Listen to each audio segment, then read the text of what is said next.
Hello again, everyone. This video is going to be a relatively long one, but a very important one. Before we learn about other edible mushrooms as we go on throughout the season, I just want to do a brief overview of one of the main families that you want to know about because it contains some mushrooms that are responsible for 90% of mushroom fatalities. So it's very important to know. So Amanitas are in the Amanitaceae, that's the family. And they can be identified because they have white spores. So if you look under the cap, if you do that spore print, or you can look at things that are sitting under the cap, you'll see white spores that have dropped on there. The gills, so the spore producing part of a mushroom that are located under the cap, they are light colored and often white. And it will have a universal veil. So the veil, when it's younger, will go around the whole cap and then attach to the stalk. So as this mushroom grows up, it's kind of growing out of an egg, and as it grows up, it will break out of that egg, and then you'll have this veil that will then break off of the stalk. So when you see a mature Amanita mushroom, you will notice that there are remnants of that veil on the cap that will look like little warts. There is often an annulus or a ring on the stalk, and then if you look at the base of the mushroom, you'll see an egg-shaped kind of cup on the base of that stalk. So with the white spore prints, light colored gills, warts on the top, ring on the stalk, and egg on the bottom, that is most likely an Amanita. There are some lookalikes that are similar to Amanitas. These include Volvariella, which is a paddy straw mushroom. It's more common in Southeastern Asia. And this one has a vulva, that egg on the bottom, but it has pinkish spores. And Volvariella is an edible species, and a lot of Southeastern Asian people are familiar with them and eat them. So when you have Southeastern Asian people coming to North America, they will sometimes mistake these or not be careful with finding what they think are paddy straw mushrooms, and that's one of the more common sources of poisoning for Amanitas. So that's one potential lookalike. Agaricus, coprinus, and cortinarius also form a vulva, that egg-shaped thing on the bottom, but they have brown to black spores, so their spore color would be different. And then Lepiota can superficially look like Amanita, but it lacks a vulva. It doesn't have that egg-shaped sac on the bottom. And it also has what are called free gills. Amanitas also commonly have free gills, but Lepiota always has free gills. And free gills is talking about how the gills under the cap connect to the stalk. So if they're free, they are only connected to the cap. They don't actually go straight onto the stalk. Sometimes gills will attach the stalk or run down the stalk, but these do not. They're free. So that's Lepiota. So in summary, to identify an Amanita or get close, you are looking for warts on the cap of the mushroom, a ring or an annulus on the stalk, a vulva or egg-shaped sac at the base, and white spores with light gills. Deadly species of Amanita include Amanita phalloides, Amanita ocreata, Amanita virosa, and a few more. There are edible Amanitas that are apparently fairly easy to identify. I personally haven't eaten them, and probably will not until I am with somebody who is very, very familiar with it, because to me it is not worth one meal to potentially misidentify something and risk my life. Amanita phalloides, I think it's the death cap, that is an introduced species, and it has taken up mycorrhizal associations with native species. So it is found under some oaks, under Norway spruce, and it is spreading, so it's fairly common now. There's been a few articles written in depth about this mushroom.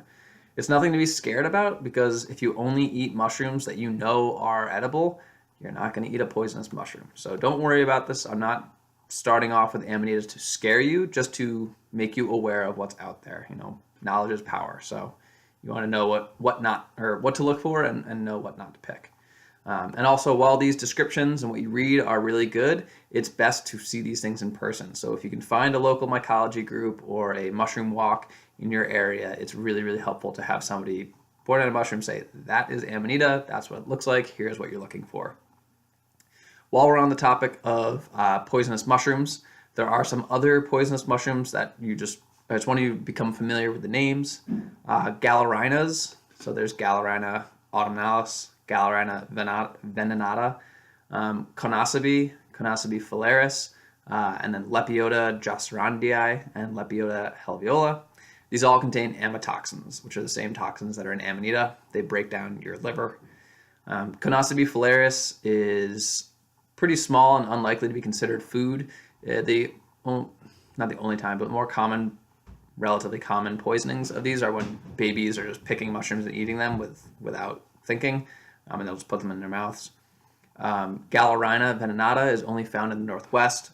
Galerina autumnalis grows on wood and can be mistaken for young honey mushrooms or armillaria. We'll talk about honey mushrooms later on in the season.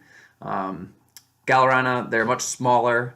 They don't have black hairs on the top of their caps, and they have dark spores, whereas the honey mushrooms have white spores. So that's, you should be careful when you're picking honey mushrooms, because it's easy to just grab a bunch. They're really abundant, but sometimes some people will mistakenly grab galerinas, even though they're much smaller. Lepiotas contain edible species in that genus, but some of them contain amatoxins, so that's one genus. If you are to dig into, just be careful, know that there are mushrooms that you would not want to eat. So, to wrap it all up, only eat mushrooms when you are certain of their identification. There are poisonous mushrooms out there, but you're not going to pick them because you're going to be careful. Picking mushrooms is much safer than driving. It's much safer than, living in the world that we live in. So don't take this and to be a reason to be scared, but take this as a reason to feel empowered with what we're looking for. Amanitas, once you start to see them, they're pretty easy to identify because they have all those distinct features. They have warts on top, they have the ring on the stalk, they have the vulva on the bottom, white spores, and light gills. So once you see one or two, you'll start to really recognize these mushrooms out there. And just be sure with your ID, be safe. A note on Amanitas, they are mycorrhizal, so they are associated with trees. They help them grow. There's really interesting ethnomycological stuff about them. So one Amanita is called fly agaric, and if you put that mushroom in milk, apparently flies will be attracted to the scent of the mushroom. They will drink that milk. They will consume the amatoxin and die. So if you have issues with flies in your house, this could be a fly trap. Amanita muscaria, fly agaric, also has a history of use as a kind of like an aid for various medicine people in Nordic countries. It can become hallucinogenic with proper processing. I'm not going to get into that. It's a mushroom that people, if you don't process it right, it just causes you to go into a stupor and a very deep sleep that you cannot be aroused from for a while. It's not, not something to mess with. There is a connection to Santa Claus. The mushroom itself is white and red. It's classically portrayed in things like the Mario series. So that red and white mushroom, that is an Amanita muscaria. And Santa Claus, one story goes that Santa Claus got his colors from this mushroom. So the medicine people of Nordic countries would use Amanita muscarias in their healing processes. In the winter, there's a lot of snow, so the only way to get into houses is through an entrance through the top of the house. They would come bearing gifts of health, and then people would, in exchange for these gifts of health, they would leave them food or give them food, so they developed quite a belly.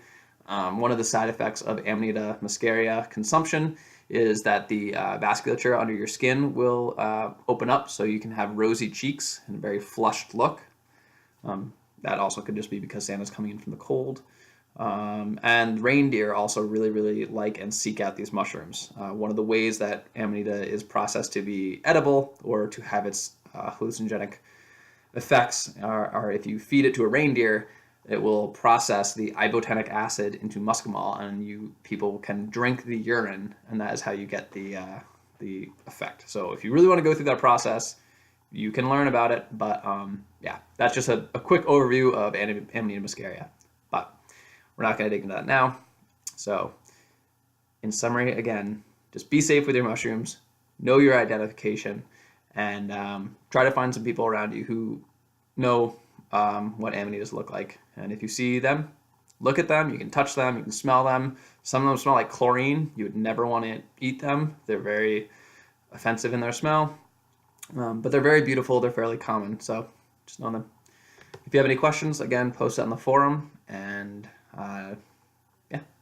next week is Poisonous Plants Week, so we will be sticking with the poisons theme for another 2 weeks, I think. So hope you're enjoying these.